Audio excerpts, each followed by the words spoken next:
حضرت عمر کا عدل اور ایک قطبی کا مقدمہ۔ مدینہ منورہ کا وہ وقت تھا جب اسلام کی فتوحات چاروں طرف پھیل رہی تھیں۔ بیت المقدس، شام اور مصر تک اسلام کا پرچم لہرا رہا تھا۔ حضرت عمر فاروق اپنی خلافت کے زمانے میں ہر معاملے میں عدل و انصاف کو سب سے اوپر رکھتے تھے۔ اسی زمانے میں ایک واقعہ پیش آیا جو رہتی دنیا تک عدل کی مثال کے طور پر سنایا جاتا ہے۔ تو آج میں آپ کو وہی سنانے جا رہی ہوں۔ مقدمے کی شروعات۔ اپنے سٹوری کو پورے سننا ہے، اگر مزہ نہ آئے تو پھر مجھے بتائیے گا۔ حضرت عمر بن العاص کے بیٹے کا ایک کپٹی نوجوان سے جھگڑا ہو گیا۔ کسی گھوڑ سواری کے مقابلے میں وہ خود بھی جیت گیا، مگر گورنر کے بیٹے کو یہ بات برداشت نہیں ہوئی۔ اس نے غصے میں آ کر کپٹی کو کوڑوں سے مارا اور کہا، میں حاکم کا بیٹا ہوں، تم مجھ سے آگے نکلنے کی ہمت کیسے کر سکتے ہو؟ وہ بیچارہ کپٹی زخموں سے چور ہو گیا، لیکن دل میں ایک آگ جل رہی تھی۔ اس نے کہا، میں انصاف لینے مدینہ جاؤں گا۔ وہاں عمر بیٹھے ہیں جو کسی سے ڈرتے نہیں۔ مدینہ کی عدالت لگی۔ ویڈیو کو پورا ضرور دیکھنا آپ نے۔ مدینہ کی عدالت لگی۔ کپٹی سیدھا مدینہ پہنچا۔ مسجد نبوی میں حضرت عمر موجود تھے۔ وہ آ کر کھڑا ہو گیا اور سارا واقعہ بیان کیا۔ یہ سن کر حضرت عمر کے چہرے کا رنگ بدل گیا۔ آپ نے فوراً مصر کے گورنر عمر بن العاص اور ان کے بیٹے کو مدینہ طلب کیا۔ کچھ دنوں بعد دونوں مدینہ پہنچے۔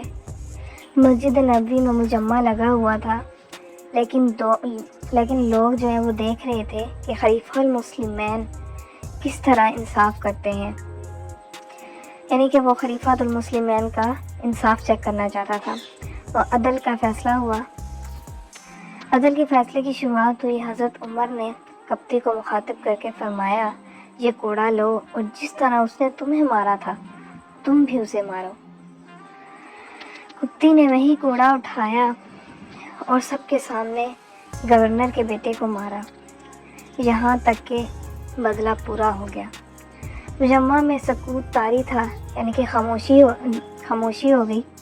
سب حیران تھے کہ دنیا کے سب سے بڑی سلطنت کا بیٹا عام شہری کے سامنے کوڑوں کی مار کھا رہا ہے اور کوئی روکنے والا نہیں۔ اس کے بعد حضرت عمر نے کپٹی سے کہا، اگر چاہو تو گورنر عمر بن العاص کو بھی مار لو، کیونکہ یہ ظلم اس کے گھرانے سے نکلا ہے۔ یہ کیا بات کہہ دی تھی انہوں نے؟ کپٹی نے کہا، کیونکہ وہ بھی حیران ہو گیا، اے امیر المومنین، میرا بدلہ پورا ہو گیا، اب اور کچھ نہیں چاہیے۔ عمر کے الفاظ، عمر نے کیا خوب الفاظ کہے تھے، غور سے سنیے گا۔ پھر حضرت عمر نے سب کے سامنے تاریخی الفاظ کہے، اے عمرو، تم نے کب سے لوگوں کو غلام بنا لیا ہے، حالانکہ ان کی ماؤں نے انہیں آزاد جنا تھا۔ یہ جملہ سن کر پورے مجمع پر لرزہ طاری ہو گیا۔